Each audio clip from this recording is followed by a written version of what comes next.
You shot me, forget a knife! Put hands on your back.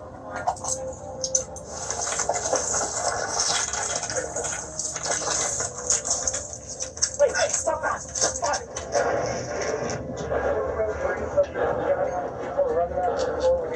Drop the gun now!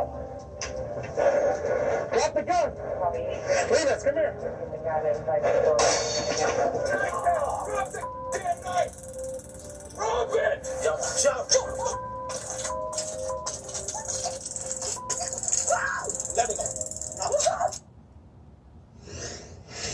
Body cam video is always very dramatic, and it tells a lot of the story. It's a first-hand account of what is taking place. And in some of these high-profile cases involving the interaction of police and the community, and a member of the community is either injured or killed, and there's someone with a cell phone there, that cell phone video goes viral like that, and there is outrage in the community. But the cell phone video, most of the time, picks it up like halfway through. You don't get the whole story.